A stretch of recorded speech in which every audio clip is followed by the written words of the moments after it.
On Mother's Day in 2020, Suzanne Morphew left for a bike ride and never returned home. Now, September 22nd, 2023, Suzanne's remains were located in an unrelated search in the town of Moffat in Saguache County. What happened to Suzanne Morphew? Let's talk about it.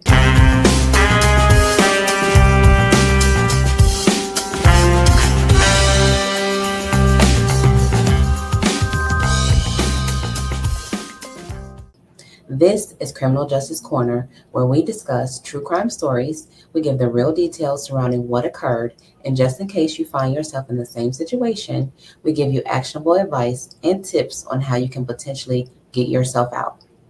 Make sure you comment, like, and share this video. I'm Dr. Jennifer Matthews, the host of Criminal Justice Corner. I have 16 years of experience in the field of criminal justice and a doctoral degree in criminal justice. I'm also an expert in video evidence. Today I have with me a very special guest, former police officer and crime surveillance analyst, Torey Houseworth. Torey, can you tell the listeners a little bit about yourself? Yes, prior to relocating to Northwest Indiana, I was a federal police officer, and I'm glad to be here with you today. I definitely appreciate you joining me. So let's dive into this episode. Suzanne Morphew, a mother of two daughters, reportedly went for a bike ride on Sunday, May 10th, 2020, which was Mother's Day, and never returned home. Sheriff's deputies said they found her blue bike with colorful pedals tumbled down a mountain slope near her home. I'm done. I could care what you've been up to for years. This is what she texted her husband on May 8th, 2 days before she went missing. Later on that afternoon, they were fighting about money, according to cell phone records. And investigators said her husband, Barry Morphew, was suicidal. I promise you are wrong about all the crazy thoughts about me. He texted her around 3:52 that day. Only a fool would stray from an angel like you. When I'm dead, which couldn't be long, you guys will be taken care of. This is what Barry said to Suzanne. Torey, what are your thoughts about these text messages? So I think you're definitely dealing with a powerful, toxic combination between both parties. And I believe she should have sought help at that point. If you have a husband who's basically sending you indicators of being suicidal, help should have been brought in at that point.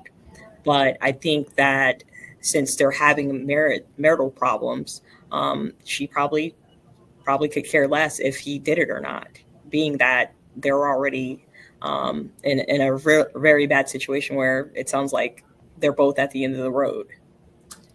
I can see that.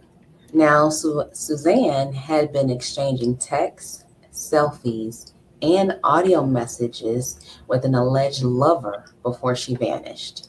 It's alleged that her husband discovered these communications and killed her in a rage.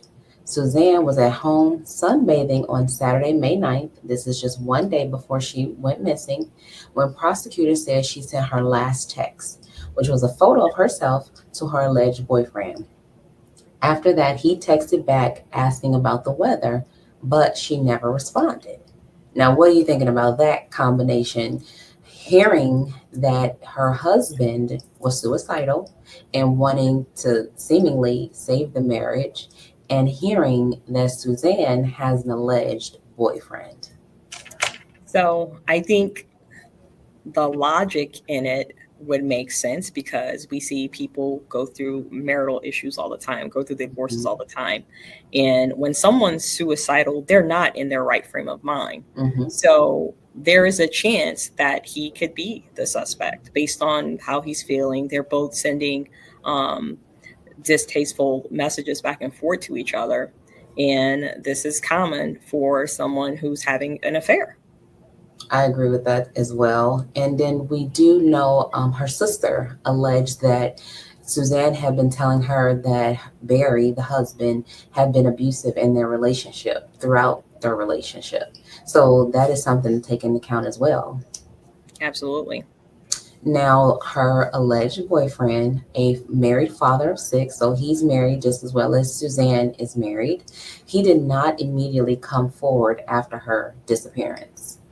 Investigators did not interview him until November of 2020. So this is a long time after she has been missing. Yep. So approximately 6 months to be approximate. And then he said when they finally caught up with him, he said he did not want to tarnish her name. He did not want to be quote unquote that guy in the story. He was worried about losing his job. He was worried about the shame that he would bring on his family if the secret relationship got out. He also said that they had made several up to six trips away, secret trips away to be together. Now, how are you feeling about that? I definitely don't agree with it whatsoever. And to me personally, I think it's a little bit selfish. You're thinking about yourself. Okay, you're thinking about losing your job, but now you've lost someone that you allegedly love. So what what did you gain from withholding? That is true. And I would think, I'm not sure what this alleged relationship was like. I have no clue. However, if I was in that same situation and I had any feelings, if I had any feelings for a person that I was dealing with and they went missing, I would want to provide as much information as I could to help the situation. Yeah, it would bring some shame, 100%. And yeah, my family would be, you know, upset with me and, I'd have to handle that. However, this person that I've been dealing with for however long is missing. I think that would trump whatever shame that I would feel, and I just have to deal with the consequences that came with that. I would say so too, because that both of you guys are adults. If Hmm. you are adult enough to have an affair, you need to be adult enough to deal with whatever consequences may roll out as a stem of your actions. Yeah, and they were both married. They were both parents. He had has 6 children. She has 2 children. That's huge in itself. So both of them allegedly knew what they were doing and still participated in these acts. So if he had feelings for her in that way, he should have done what he could in that moment to assist in the investigation in any way that he could, I would think. Definitely. I Now, definitely say so. Now, Barry's statement early on in the investigation was that he left work on that Mother's Day around 5 a.m.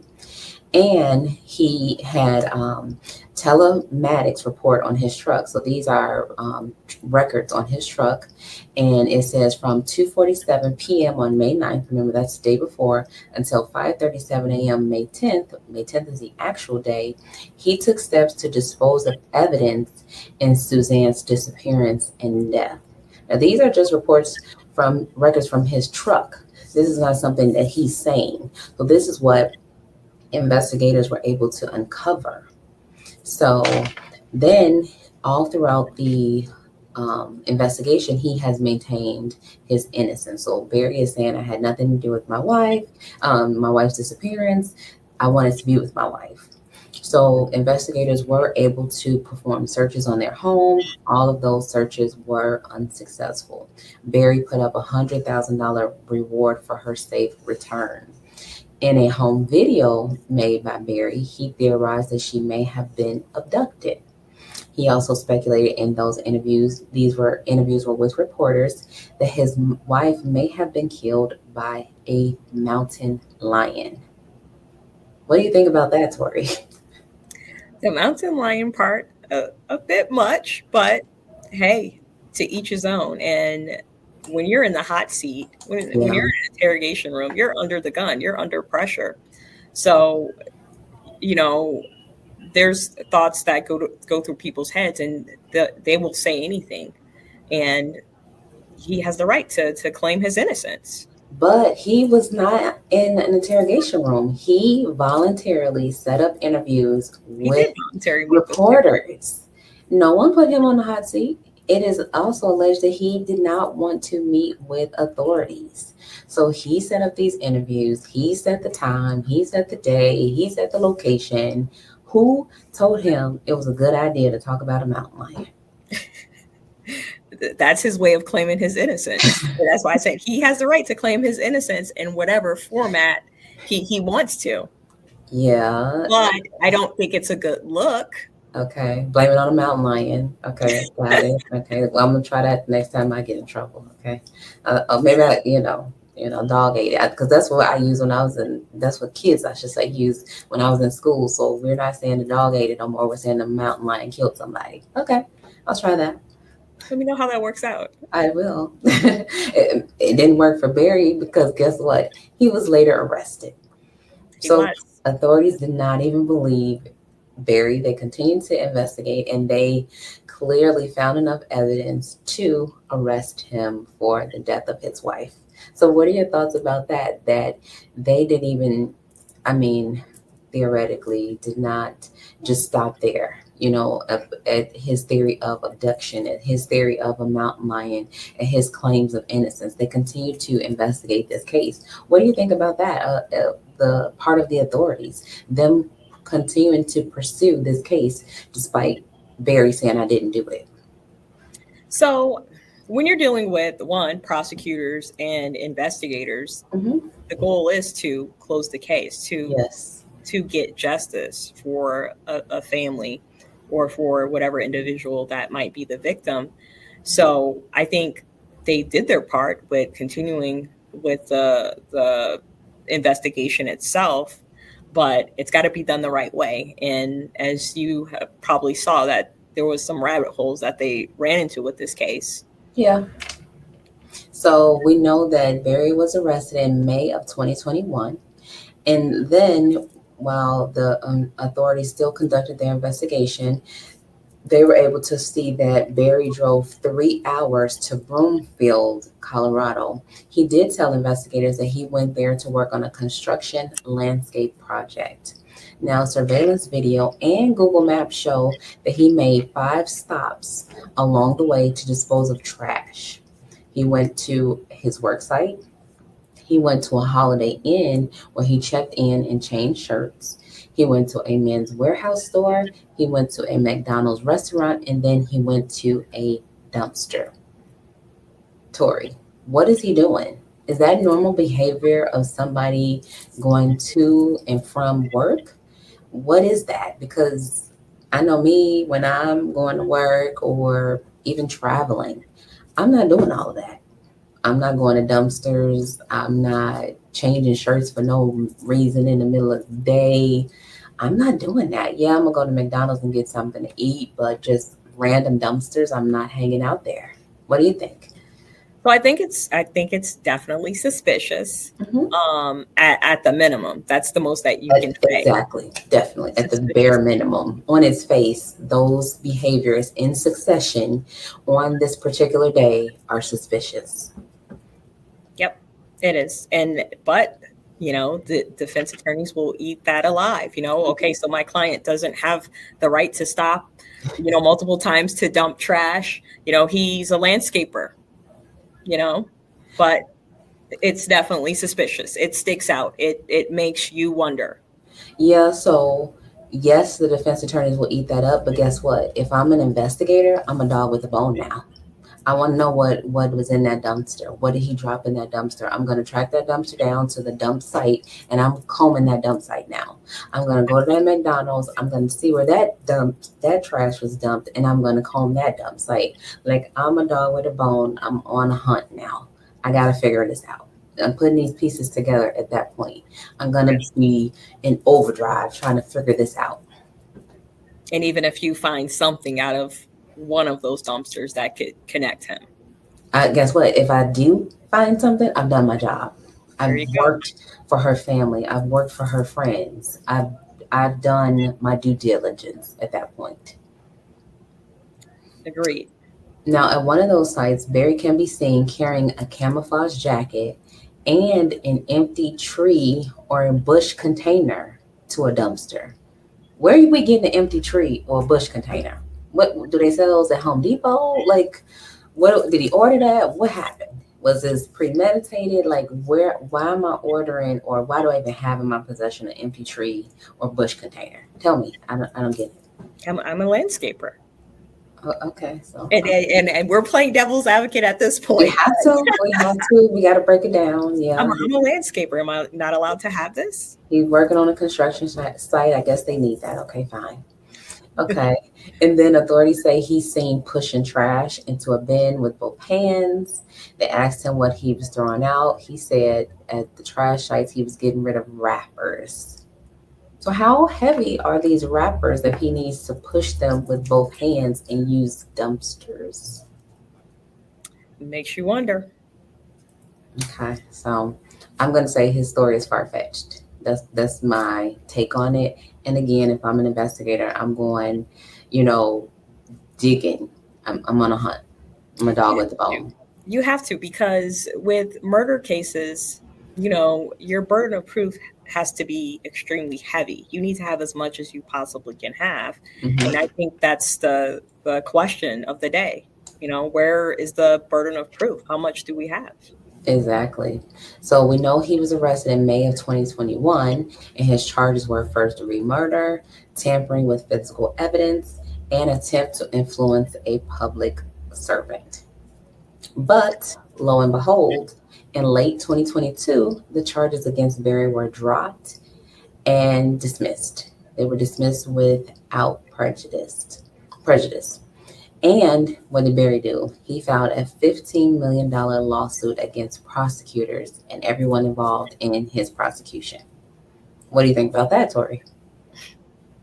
So I think it goes back to what I mentioned this a second ago of burden of proof.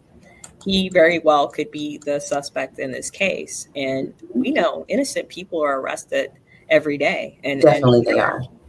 And I think the investigators should have waited, and good work for them continuing to pursue the case. But evidence is everything. We all know that. Yeah. And sometimes it takes a while. And I think midway through the process, they became a little bit impatient because it took some years with this case. But if you start rushing the process, defense is going to win all the time at the end of the day. And you can't go off of a hunch or a feeling. And I think also with this case, they felt like he did it. They had their suspicions, and they got impatient and started reacting off of that suspicion and those gut feelings that come when we know something is not right, when all the pieces are not matching, when some of the pieces are not matching. Yeah. So that was late 2022. Now here we are, present day, September 22nd, 2023. Suzanne's remains have been found. Now, we do not know the state of her remains. Authorities are withholding that information, and I'm assuming because they want to get an autopsy done first, which makes perfect sense to me. Now, we do know that pending the outcome of that autopsy, if they find evidence that incriminates her husband, because his charges were dismissed without prejudice, they can bring new charges against him. What do you think about that? Well, hopefully they will find something that connects them if that is what they believe. But in all, yes, they can bring the charges again, and I encourage them to. And usually, when you have cases like this where you have someone who is having an affair, divorce is involved, your immediate family members are the ones who get looked at first. Yeah, quickly. Yeah. And I think that he does need to be looked at again based off of what they have already, and then whatever may come about before. Let's rule him out and do the right thing. Right. Now we will definitely have to keep watching the story to see how it unfolds, because they're gonna do the autopsy, they're gonna have the results, and then we have to see what comes of that. Yep. Now, Torey, considering this entire story, what are your takeaways? I think I only have at least 2 takeaways from this. That's you. I think there were warning signs that Okay. there was trouble in the very beginning. Okay. And I believe that the sister should have been more vocal. Okay. I also think that Suzanne could have been more vocal with seeking help for Barry, Okay. being that he was suicidal. And also Suzanne's lover. So Hmm. I felt like had they been more reactive to the warning signs that existed, maybe her life could have been saved. Maybe the outcome of this could have been much different. And I encourage everyone to speak up if you have family members who are dealing with a problem where there's divorce and there's concerns that could be fatal. Yeah. So I agree with your takeaways, and I just want to add that Suzanne did explain to her sister that there was abusive behavior going on with the husband. So if she was not wanting to, let's say, seek therapy, or she was tired and wanting to end the marriage and wanting to feel like she needed to seek the companionship of someone else, I feel like she should have taken the steps to get out of the marriage sooner versus staying to the point where he was able to find out about a quote unquote lover, alleged lover, and be able to have the chance to react in such a manner if he did react in such a manner. So, my takeaway specifically would be if you're put in a situation where you don't feel comfortable, where you don't feel safe, seek ways to feel safe. Seek ways to find a support system. Seek ways to change your environment so that you can put yourself in a safe place so that this type of outcome does not happen to you. No, everything cannot be prevented, but you can take some steps to, put yourself in a better position to not be a victim. I agree 100%. That's an excellent takeaway. So I want to thank you for being my very special guest today, as always.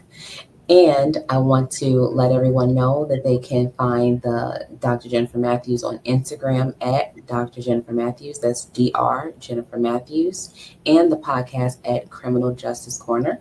Please comment, like, subscribe, and share. Tell a friend to tell a friend about Criminal Justice Corner podcast. I will see you next time on Criminal Justice Corner. New episodes are posted every Wednesday. Thank you for listening.